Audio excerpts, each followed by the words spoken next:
El nacimiento de Sefarad, un resumen del capítulo 2 del libro, The Jews of Spain, A History of the Sephardic Experience, publicado en 1992 por Jane S. Herbert. Presentación por Isen. Introducción. Los siglos X y XI marcaron la Edad Dorada para los judíos en España. Durante este tiempo, los judíos disfrutaron de un poder político inusual y participaron activamente en la cultura dominante, lo que llevó a una era memorable de prosperidad y florecimiento cultural. Este periodo refleja logros significativos y una influencia notable en la sociedad. Influencia musulmana en Sefarad. Córdoba en el siglo X simbolizó una era brillante en España, caracterizada por una rica vida cultural con bibliotecas, observatorios y arquitectura avanzada. Los gobernantes omeyas, especialmente bajo el Califato de Córdoba, 929 a 1031, se centraron en la construcción de ciudades, la cultura y el mecenazgo, con la Gran Mezquita de Córdoba como el pináculo del arte islámico y la inspiración arquitectónica. Perspectiva cristiana sobre la Edad Dorada de España. El siglo XVI es considerado la Edad Dorada para los españoles cristianos, destacándose el reinado de los monarcas católicos Fernando e Isabel, 1474 a 1516, y la era de Carlos V, 1516 a 1556, y Felipe II, 1556 a 1598. El siglo de oro de las artes y la literatura españolas, que abarcó del siglo XVI al XVII, refleja las diversas experiencias históricas de los diferentes grupos religiosos en la península ibérica. El esplendor cultural de Córdoba. Maravillas arquitectónicas. La Gran Mezquita de Córdoba rivalizaba con los monumentos islámicos más famosos, con un interior elaborado y diseños ornamentales intrincados. Su influencia se extendió al arte islámico en España y la arquitectura de las sinagogas, con una expansión continua para acomodar a los fieles crecientes. El enclave imperial de Madinat az-Zahra. Construido por Abd ar-Rahman III en el siglo X para honrar a su concubina Zahra, Madinat az-Zahra representó el auge económico de Córdoba con su lujoso palacio y una extensa fuerza laboral. Sin embargo, fue destruido en el siglo XI por fuerzas musulmanas puritanas, simbolizando el pico de embellecimiento y lujo de Córdoba. Florecimiento cultural y económico. La afluencia de Córdoba se basaba en una economía diversificada de agricultura, industria y comercio, con la introducción de nuevos cultivos y prácticas agrícolas rentables.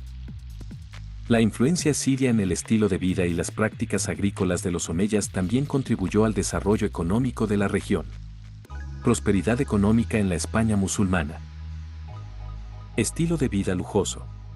Las autoridades legales musulmanas en España no practicaban el ascetismo, sino que disfrutaban de los bienes mundanos como una indulgencia natural.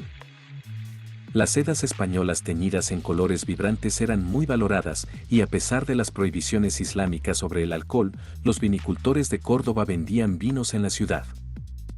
Abundancia de riquezas. Asdai Saprut, 915 a 970, describió a España como rica en ríos, manantiales, maíz, aceite, vino, frutas y delicias. La tierra contaba con montañas con recursos valiosos como azufre, pórfido, mármol y cristal. Los comerciantes traían especias, piedras preciosas y bienes de lujo de tierras distantes, acumulando tesoros significativos para el rey a partir de los ingresos mercantiles. Comercio y movilidad en la España medieval. Influencia islámica en el comercio. La vida islámica estaba entrelazada con el comercio, influenciada por el trasfondo mercantil de Mahoma. La economía islámica se expandió desde Iberia hasta el Océano Índico, promoviendo el intercambio de bienes e ideas. La tradición islámica fomentaba el viaje para el conocimiento, mejorando el conocimiento de las rutas comerciales a través de la literatura de viajes árabe de los siglos VIII y IX. Participación judía en el comercio. Los judíos sefardíes se dedicaron al comercio dentro de la zona de libre comercio mediterránea bajo el dominio musulmán. Los intelectuales judíos viajaban a centros de aprendizaje en el norte de África, El Cairo y Persia, valorando los viajes para el conocimiento y los negocios, lo que llevó a una clase mercantil cosmopolita. Comerciantes y eruditos judíos como Naray ben Nisim, siglo XI, participaban en diversos comercios a través de regiones. Radanitas en el comercio medieval. Posición única de los judíos. Excluidos los musulmanes de los mercados europeos y los cristianos de las aguas islámicas, los judíos actuaban como agentes comerciales en ambos reinos. Aseguraban hospitalidad entre correligionarios a lo largo de las rutas transcontinentales. Las cartas de la Geniza destacan los peligros enfrentados por los mercaderes, como la piratería y el bandidaje, viajando en convoys para mitigar amenazas y confiando en el rescate y el rescate por parte de otros judíos cuando eran capturados por piratas. Factores que promovían el comercio judío. El multilingüismo judío facilitaba el comercio con varios grupos nacionales, usando el hebreo como lengua franca para el comercio, el discurso religioso y el intercambio intelectual. El Talmud proporcionaba un código legal uniforme para los judíos en todo el mundo, y los radanitas intercambiaban bienes de lujo de las regiones islámicas por especias y materias primas en Oriente y Occidente, introduciendo nuevos bienes como sofás, colchones y plantas medicinales en Europa. Los esclavos, especialmente de tierras eslavas, eran una mercancía significativa en el comercio. Centros urbanos en la España islámica. Centros culturales.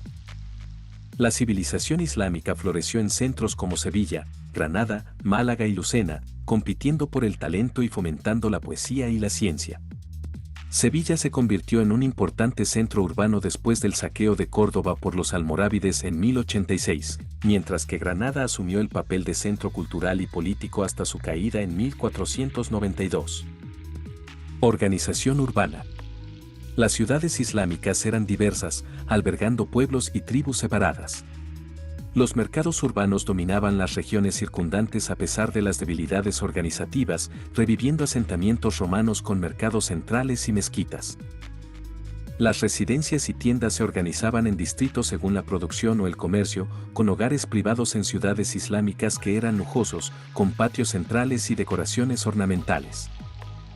Comunidades judías en Andalucía. Sevilla, centro de comercio exterior. Sevilla emergió como un centro clave de comercio exterior gracias a la navegabilidad del Guadalquivir. El tejido de seda y el trabajo en metal eran fuentes vitales de ingresos desde el siglo IX. Los judíos en Sevilla participaban activamente en el comercio exterior, los textiles y las actividades intelectuales, manteniendo su significancia en los asuntos locales incluso después de la reconquista cristiana en 1248. Lucena, centro intelectual y ciudad de la canción. Lucena fue un importante centro intelectual judío antes del auge de Córdoba, conocida por su influyente academia rabínica que impactó el aprendizaje sefardí. Famosa por su poesía hebrea y sus actividades intelectuales en los siglos XI y XII, muchos de sus graduados se trasladaron a Córdoba para continuar sus actividades intelectuales y mundanas. Granada y otras ciudades influyentes. Granada albergaba una gran comunidad judía y era conocida como Granada de los Judíos, con la familia Inagrela ejerciendo un poder significativo en el siglo XI, que condujo a conflictos y a la huida de judíos. Otras ciudades como Calatayud y Mérida también tenían comunidades judías fuertes, mientras que Toledo permaneció como un centro crucial de vida y política judía hasta la expulsión en 1492.